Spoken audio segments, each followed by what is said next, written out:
ছোটবেলা থেকেই আঁকাঝোঁকার প্রতি আমার খুব ধ্যান ছিল, আর যখন আঁকা শিখতে যেতাম তখন তো প্রায় না খেয়েই চলে যেতাম। আর তারপর সেকেন্ড ইয়ার এক্সাম দেওয়ার পরে আর আঁকাটাই হলো না। যাই হোক, অনেক বছর হয়ে গেছে আঁকাঝোঁকা করা হয় না আগের মতো। আজ হঠাৎ কি মনে হলো, আমার টাকা রাখার যে ভান্ডারটা সেটাই রং করতে বসে গেলাম। ভান্ডারে যে রংটা করা ছিল রেড কালার, সেটা তেমনই ছিল, জাস্ট আমি হোয়াইট কালার দিয়ে ডিজাইনগুলো করেছি।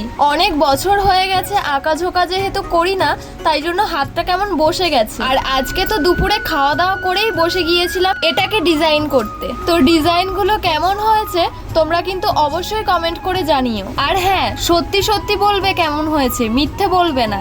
আর ভিডিওটা ভালো লাগলে একটা লাইক করে দিও। এইবার দেখো ভান্ডারটার ফাইনাল লুক।